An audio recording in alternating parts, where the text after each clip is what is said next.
Like, actually my thought was precisely like, holy shit, I'm dying. I totally didn't see this coming. Like this was not how this was supposed to go. I've been a midwife for 26 years, and this is probably one of the most challenging and traumatic calls that I've ever had to deal with. You know those calls that are not in the book?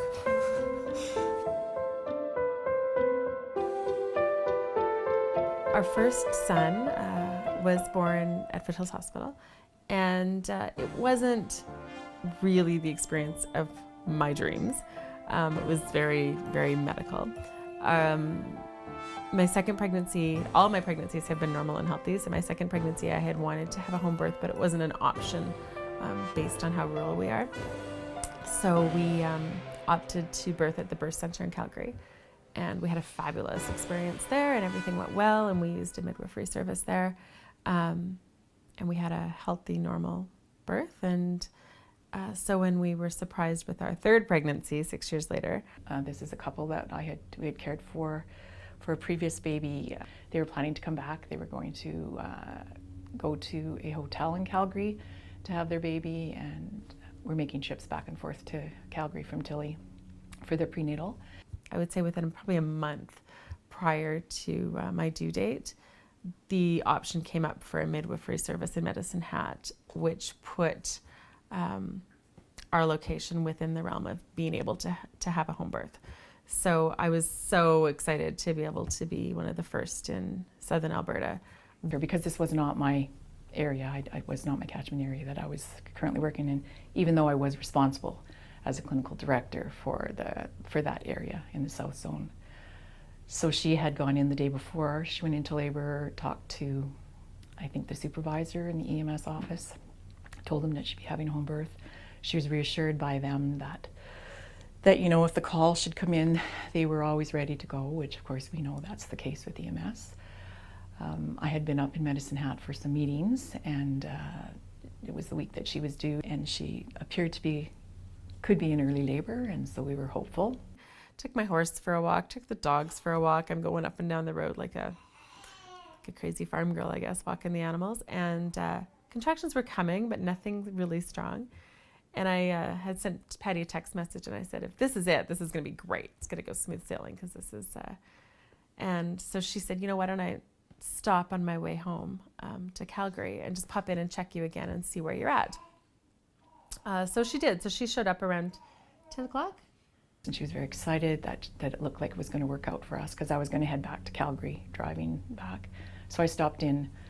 She probably called me about 6:30 in the evening. I stopped in at 9:30 to see what she was up to, and she was just getting into active labor, so we decided that I would stay. I went for a nap. Patty came in, you guys had a visit, and Patty was sleeping. Oh, that's right. So you can't trust my brain.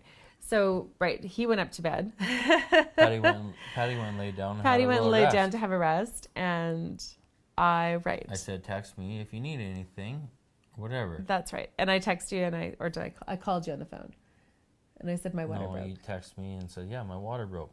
So I got up and then came down. That's right. So he came down, and I said, let's wake up Patty, and I'm going to clean myself up. And I was on the bed, and then I wasn't feeling good. And I suddenly started to feel, from what I remember, like instantly nauseous and like sweaty and almost like I was going into transition, but I wasn't. And I said to Jason, something doesn't feel right. I don't feel good. And then I started to vomit. They gave me room to rest in as well. And maybe about half an hour after I was in the room working on my computer, probably, I got her husband texted me to say that she had just ruptured her membranes. I got up and went over to the room, which was right beside me, and sure enough, she'd ruptured membranes, nice clear fluid, baby was moving, and I listened to the baby. Baby sounded good, and she just started to act like she was really moving into active labor. So I said, I'm gonna go out and get my stuff out of the car. So I told the midwife that lived in Medicine Hat that I was staying. And so then she had texted me to say, okay, well, call me when things get going. And so when she ruptured her membranes, I actually was sending her a text to say she's just ruptured her membranes. But then that must have been when I heard the noise. Went into the bathroom, and asked Jason to bring me a cloth for my head because I wasn't feeling well. And so I was on the toilet. I could hear the water running, and he was getting me a cold cloth. And that's pretty much my recollection. And so I went to get her a cool cloth, and then she basically passed out in the washroom. And so she passed out, she fell forward. It was a really soft, I don't know how to explain it, but she kind of fell forward in a soft landing. And so now I was trying to wake her up, move her, shake her, whatever, trying to get a response. And she's pretty much unresponsive. Eyes were glazed over. So then Patty had come in, and Patty says, well, this isn't right, because no pregnant woman would be, she was laying on her stomach. You wouldn't be laying on your stomach. Came back, and they were her and her husband were in the bathroom with the door closed, but they were making noises that weren't familiar to me. So I knocked on the door and asked them if everything was okay, and they weren't really answering me, so I just opened the door. So I walked in, and she was laying prone on the floor, which in my years I've never ever seen or come to assess a woman where she was lying prone, because pregnant women just don't do that. So I knew immediately that something was wrong. I tried to rouse her. She wasn't unconscious, she just was difficulty answering my questions. And I have to say, the first thing I thought was, oh, like she's much either had a stroke or thrown an amniotic fluid embolism, or the things I thought. And as soon as I thought that, I thought, like, we just have very little time to get any help to her. So I asked her husband to call 911. So we carried her to the bedroom, and I think we picked her up on the bed, laid her onto the bed, and Patty knew right away something wasn't right. So she said, we'll call 911. So called 911, and couldn't remember. I remembered our legal land description, but then you have the little blue sign, like everybody has this little blue sign. Couldn't remember the number for the life of me. So shoes on, outside, walking out, and I'm kind of walking all around, and she was asking for the situation, and I thought, if something happens, I better fire up my truck, because it's a diesel. So I went and fired it up, and I was probably, Didn't know that. well, it was probably a little while. I know Patty was getting a little panicky, she said. Probably 10 minutes at least. And then came back inside the house. I was still on the call with EMS. So yeah, we got the call and we started going out, and the initial dispatch notes just kind of said that this mom had collapsed and that baby was definitely coming, and that the midwife was on scene. And with 911, and she goes, well, who's there, and this and that, and she's trying to give me directions, and it's like, well, I got a midwife here, like, I don't need your help, like, I got all the skill we need here. And I think what happened, I don't know, I'm not sure time wise, so like I don't know what all I missed that Patty was doing, but I remember she had whatever to test the fetal heart monitor, and his heart rate was probably around 60 already, so she was getting pretty panicky. So she says, we have to get him out. And so we brought her into the bedroom where she was lying down. She really had no ability to do anything that I asked her. She had no muscle tone. She had difficulty seeing. She answered me, but very incoherently. And so I was quite concerned. I felt that if we didn't get her to a hospital soon, I probably would have lost her. And then I started to realize, I have a baby in here. So I checked the fetal heart, and the fetal heart, which had been fine, like probably between 130 and 140 prior to that, it was now down to 100, sort of staying at 100, but each time I checked it, it was going down, and eventually it was at 70, and then as I'm doing these things, I'm listening, trying to see how much time and then I just thought, I'm going to lose this baby for sure. So I examined her, and decided I had to try and facilitate this birth, and she was probably about 7 centimeters at that point. No longer contracting though, which is what happens when you have an amniotic fluid embolism. It sort of affects all your muscle tone, which included the uterus. At that time, a doula arrived from Calgary who was there to sort of be support. And I remember her poking her head in, and she had purple hair, and I was like, what the hell is this? So the doula was a 'Cause surprise. nobody had told me Because anything. I didn't want to tell him that I'd hired a doula because. So I was gonna try to pass her off as just being like a friend of mine, and that was gonna happen, at the event. I didn't think that you'd meet her when I wasn't able to introduce you. No, because I was holding her, and Patty was there, and then she poked her head. Hey, what's going on? And it's like, oh, yeah. And I remember the Who are purple you? hair. Yeah. So she came in, and I just said to her, you need to help me. I was hoping it was EMS that was arriving, but it wasn't. It was the doula. But I just asked the doula, you need to help me. And I got her husband, Jason, on one side of her, and the doula on the other, and I had them hold her up. I could hear Patty's voice.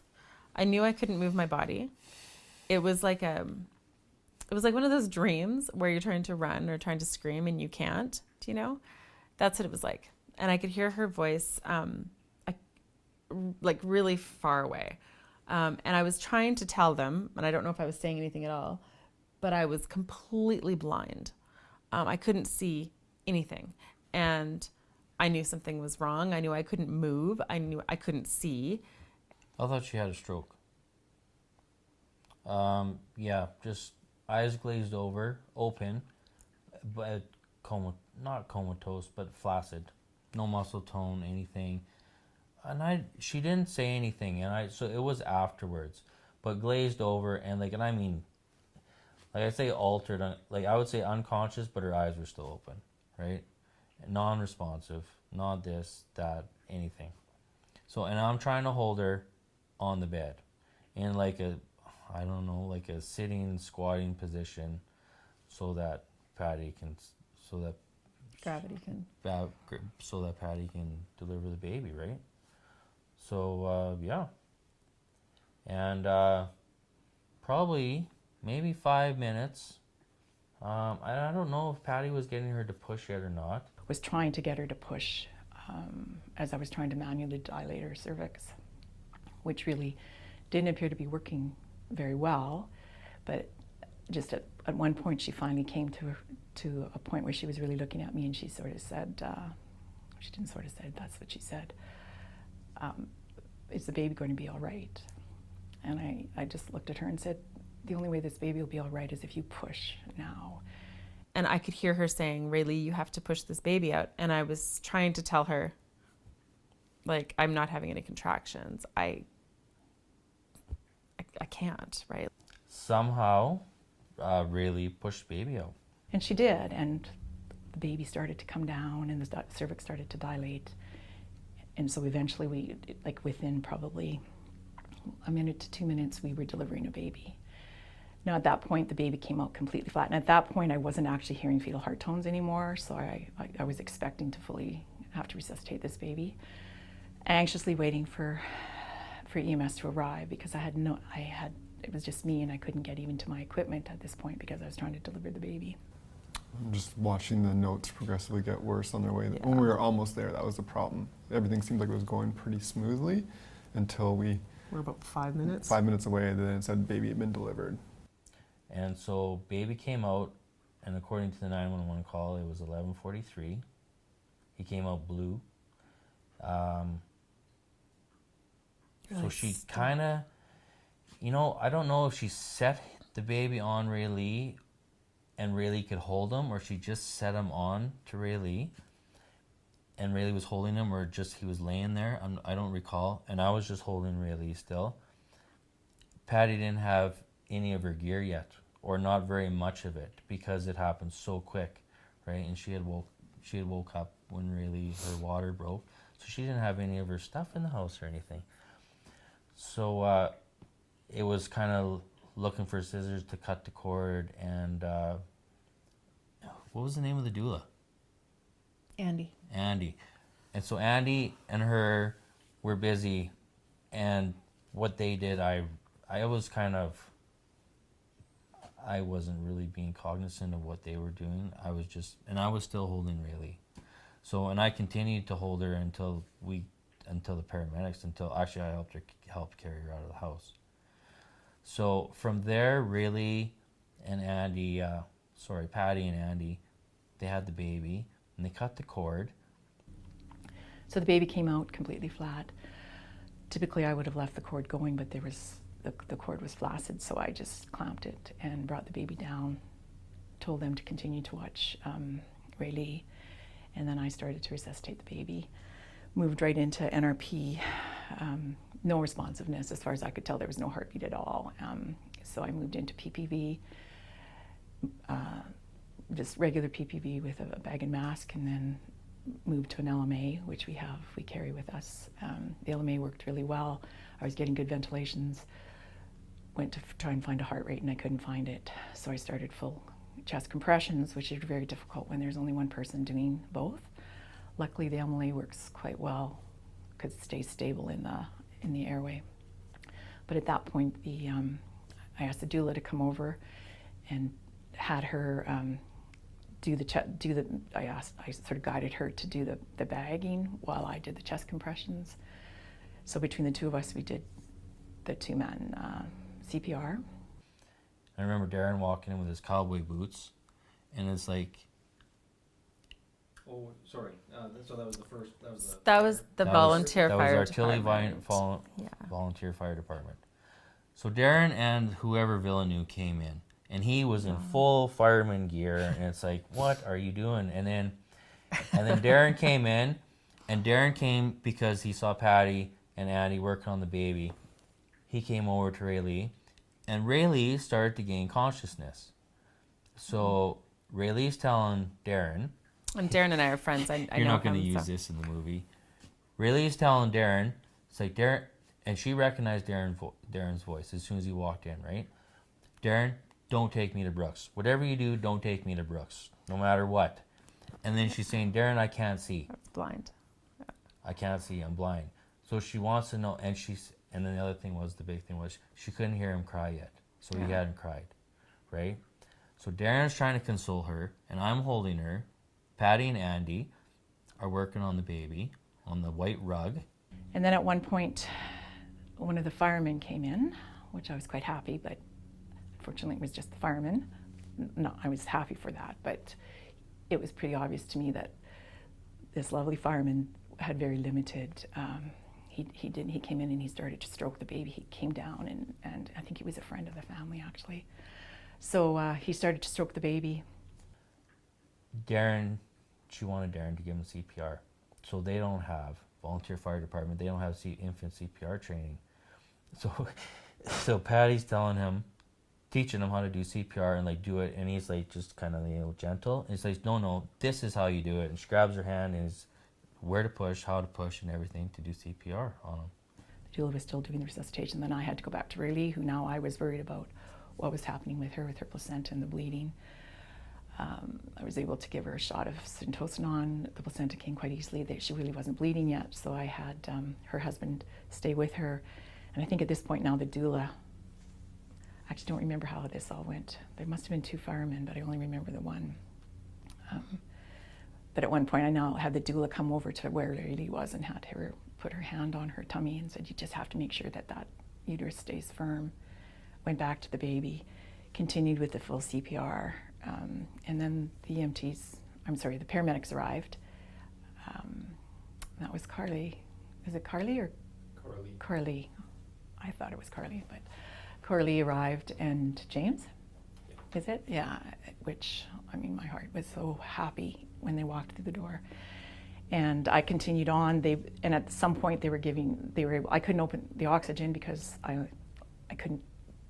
couldn't actually get to my oxygen while I was doing the CPR. So I think the fireman actually helped me get the oxygen going, hooked it up to my bag and mask, or to my LMA.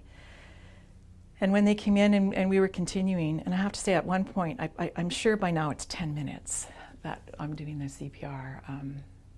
And I was going to stop at one point because I was pretty sure it was just, I had nothing, the baby wasn't responding. But when they got there, And when we got there and walked in, it was, a whole different ball game.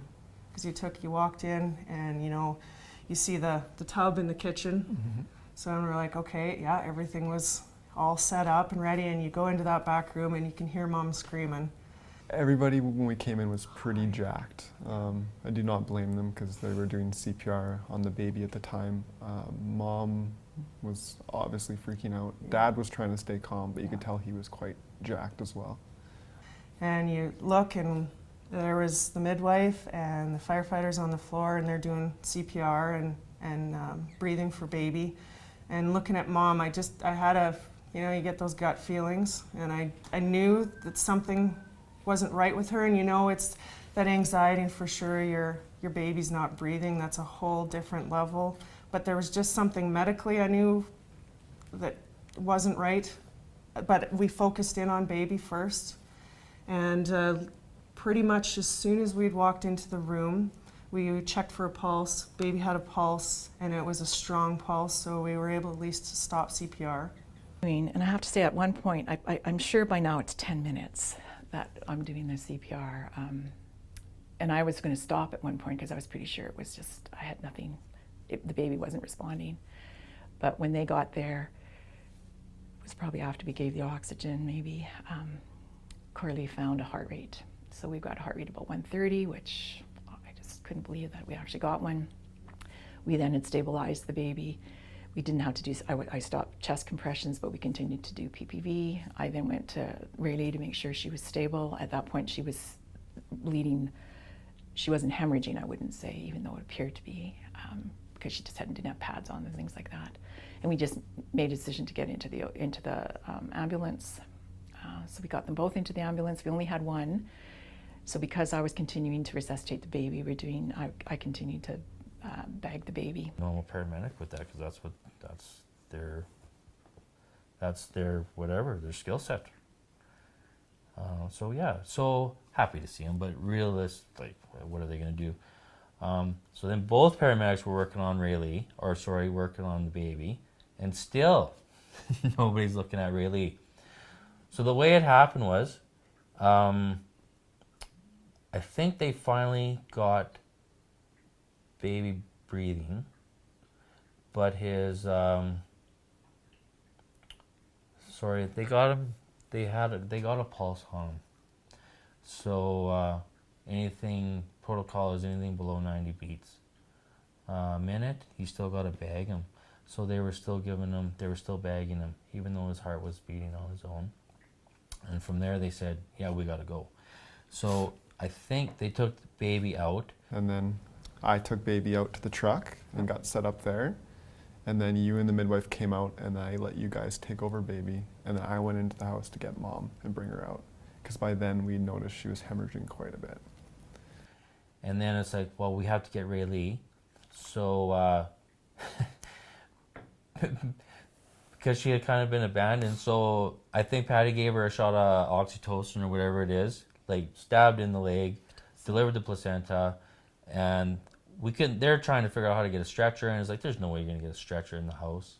So paramedic and Darren loaded her into one of those, I don't know, like a makeshift chair kind of thing, and they carried her out. I remember that. And I held the oxygen bottle on her head, so they didn't end up clocking her through any of the 8 doorways we had to go through in the ambulance. And off they went. So I wanted to go with them in the ambulance. Patty says, no, bring a vehicle, and there's not really room, whatever. Says, yeah, okay, that's fine. And off they went. So both paramedics in the back, Patty and our volunteer fireman was driving the ambulance. So because I was continuing to resuscitate the baby, I continued to bag the baby. And Rae-Leigh, I think, had connected the baby to an O2 sat monitor, so we knew what level of oxygen we were at, which was pretty good. It was hovering between 90% and 95, I think. So we rescue seated her, brought her out, and unfortunately, because of baby having to be flat and breathing for the baby, weren't able to lay Mom down. So we had to put Mom in the airway chair, which was not optimal, but that's what we had to do. And then I spent the rest of the call with Mom. We didn't have any place for Rae-Leigh to lay down, which was a little bit challenging, but they had her sitting up in that little chair between the front and the back, which in retrospect, sometimes I think that's probably what may have helped her, because it kept her uterus contracted in her sitting position. And I think James looked after her, put the oxygen on her, started the IV, gave her Syntocinon as we were talking about what needed to happen. And he kept making sure that her fundus was firm. So he did a great job of watching her. Corley and I were looking after the baby. Yes, I do. I do recall hearing Patty's voice. I recall hearing Tyler's voice. I think we were just between, well, we were just about in Redcliffe, I believe, because I was, quite frankly, I was dying. I knew I was dying. And I was starting to feel, like, actually my thought was precisely like, holy shit, I'm dying. I totally didn't see this coming. Like this was not how this was supposed to go. And so I was sitting there and I quit. My body was shaking, like crazy, violently shaking. And I could feel the blood going, and then I'd stopped shaking, and I felt fairly warm, and I felt fairly comfortable. And you asked like how I was feeling. I wasn't feeling scared or anything. I was just kind of like, oh, I guess this is it, right?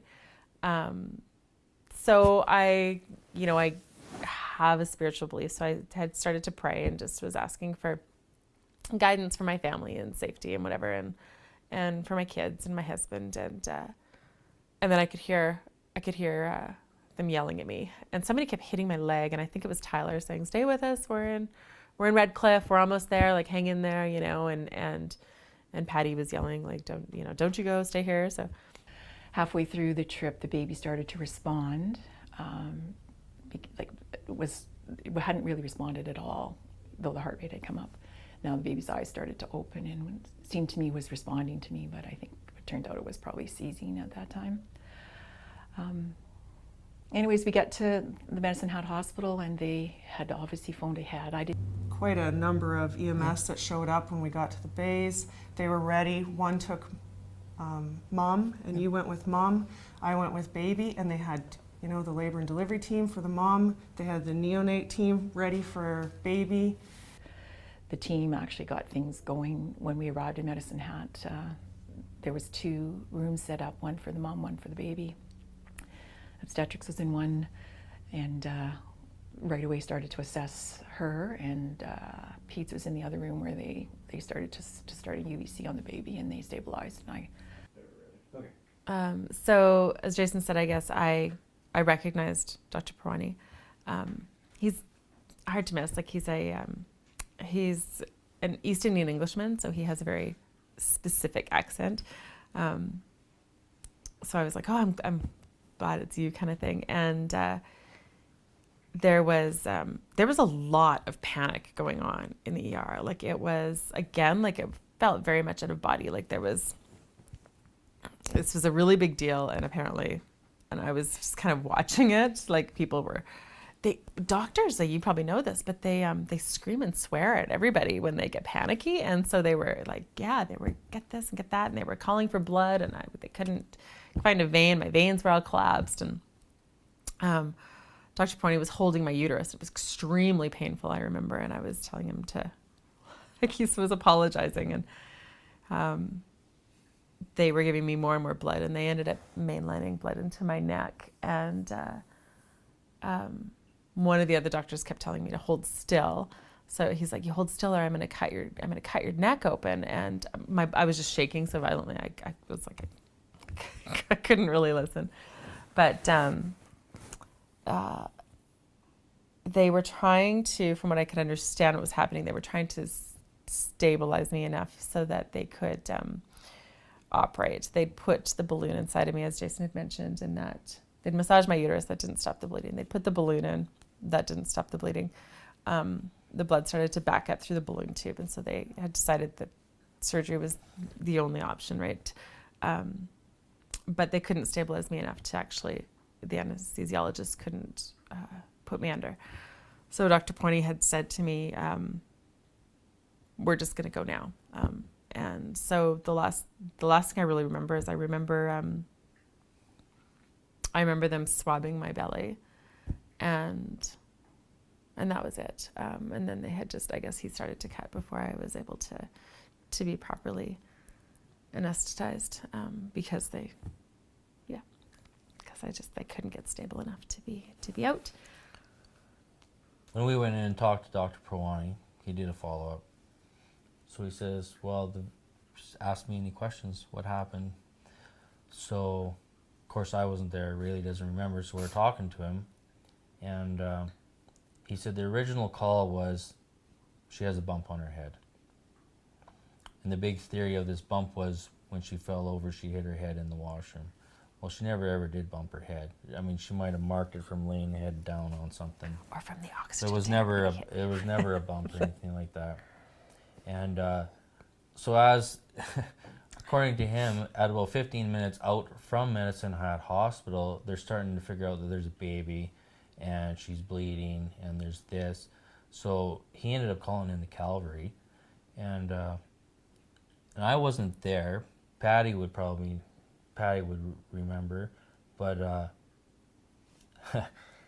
he says he was the first one to open the ambulance doors, and he said they were backed up all the way into the hospital. All these people. And yeah, so that's how they were received. Oh, and then in the surgery, sorry. It's a big story. In the surgery, she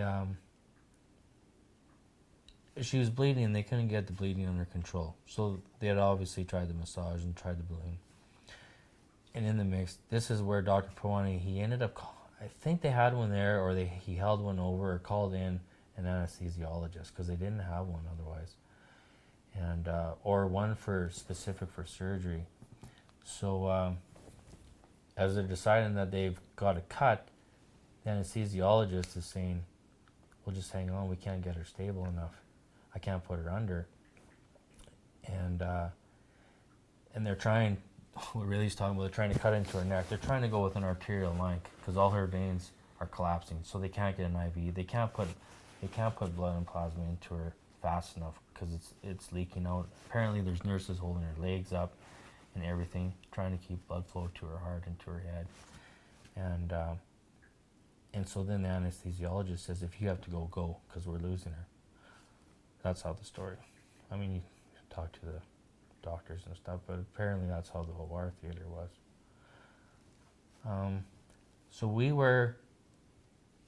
I was in the emerge with Patty, talking with Patty, and I remember specifically we're just looking into an emerge room, and I was standing at the doorway of Patty, and they ended up transferring him up to the NICU, and the team from, I don't know who it was, I think Halo, his transfer team was already there prepping him, and they were super knowledgeable, helpful, nice.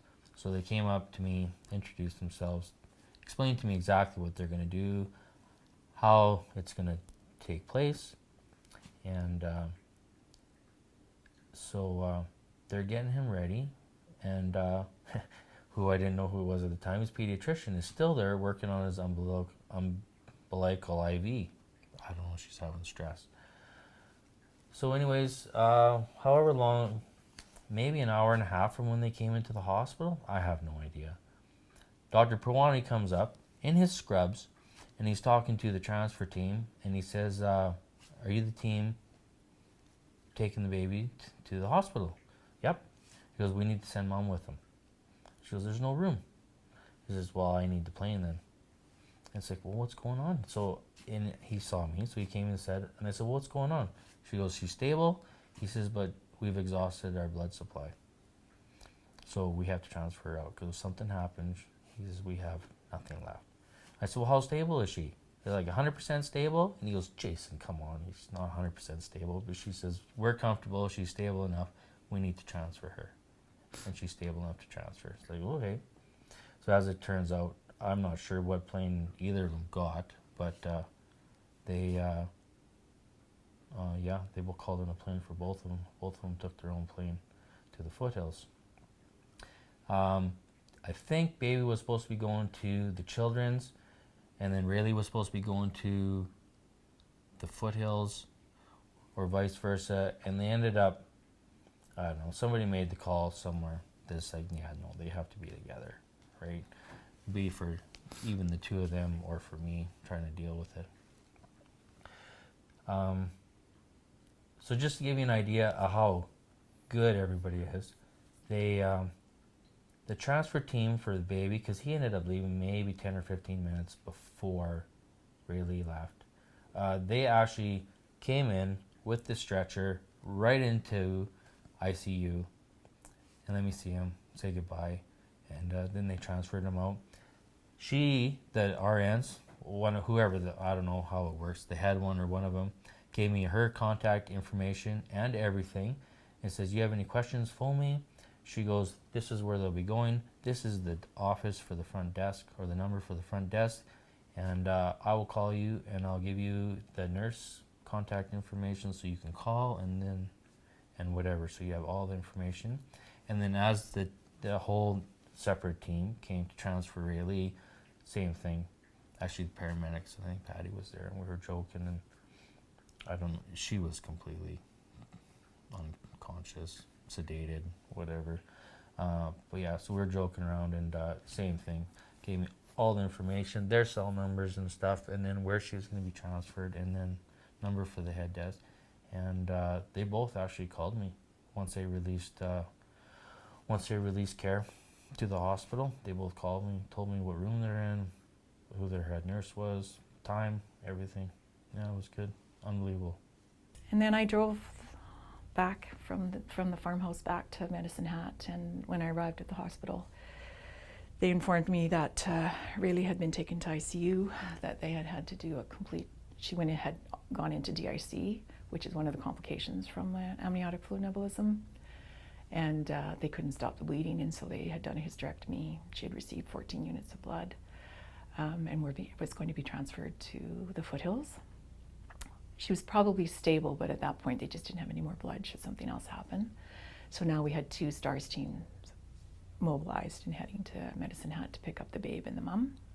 The baby was stable, but the plan would be transferred to foothills to be cooled and follow that protocol. And of course, at that point, we weren't overly optimistic about how the baby was going to do because of the prolonged decelerations prior to birth, also the prolonged resuscitation. So we headed back to Calgary now, and 3 days later, early in the morning, I got a call from Dr. Rabi, the neo that had been looking after the baby. Really early in the morning when they normally wouldn't call me, but they knew that I was anxious, and the baby was now off the cooling protocol, had a MRI, and the baby had an almost complete clean bill of health as far as they were concerned. They saw a little bit of damage in the brain in an area that they didn't think would affect the baby long term. So I guess whether he was actually diagnosed with HIE or was cleared of HIE, I'm not sure, because the reports say different things, but overall the baby did very well. Moved into a rooming room eventually with its mom, totally breastfed, was discharged, and at that point Rae-Leigh also was doing better. She had some residual, they checked her as best they could to find any evidence of the AFI, but because she'd had 14 units of blood, most of any evidence that would show it would have been gone, because it's someone else's blood that's now circulating. Yeah, it's a long story. It's a big story. There's still more to the story.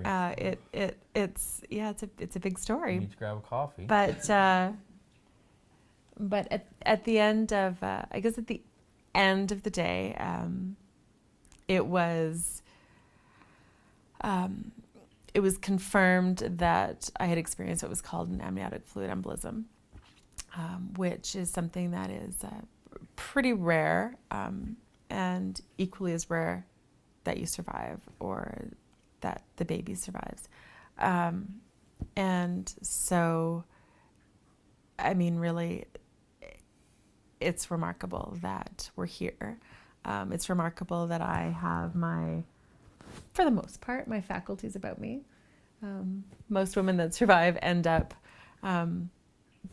you know, they can be in vegetative states. They can be living, you know, with severe side effects of having a stroke. Typically, the babies don't survive. Those that do, because of the HIE and the oxygen deprivation, end up with severe problems as well. And so far, he's been an extraordinary miracle. And I really think that, really given this series of events, the way we had a fabulously trained midwife, like the very best in Alberta, in my opinion. And then we had some of the very best paramedics that arrived on the scene. And nobody seemed to miss a step, that it all just worked together, that I'm here and that he's here, and then we just kind of look back at it as something that doesn't even seem real that it happened, to be honest, you know. But it's a good story. It's a happy ending. Here on the stage. Say that. I did say that. I told Patty, I said, I promise you, I will be the best. I will be your best first home birth out here. Oh, see, I thought what's her name was And supposed I to will be be the a one. champion for home births out in this area. And I was like, ah! How are you? I am so happy to see you. Thank you for all the help. I'm not gonna cry. I don't even know what to say. Thank you so much. You guys were amazing. I don't even remember. I vaguely remember you.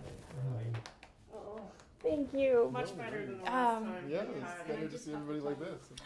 How wonderful you made that night. Oh. Both of you. It was just, No, you made the night. I mean, I don't know if you realized what was actually going on, but if you know now. Before you got you here, realize what a anyways. miracle it was. Well, we knew a little bit, but it was. See all these people? Hey, See Dad? Would you like to meet Coralie Hi, sweetheart. and Tyler? Can you say thank you? Oh, it's been a long time. Oh, hello, sweetie. Hi. Oh, I know. We'll let you look at Mom. what an awesome feeling when you have, you know, a handful of people. You don't have to talk. Everybody knows what they're supposed to do, and they did. I think They know what they're supposed that's to do. really cool what you just said, because that's how I felt. It was. We didn't really have to talk. That's. I remember being asked that before, and I'm like, yeah, I never really thought about it until you said it. We didn't. There wasn't a huge. We didn't. You know, you told us what was going on, and then it was just like everybody knew what they had to do, and it was, okay, let's get this done. If Patty wouldn't have been here when we showed up, it would have been a mess. When they came in, I wanted to hug them both. It was just such a relief to know that I now could share, that we were sharing the responsibility.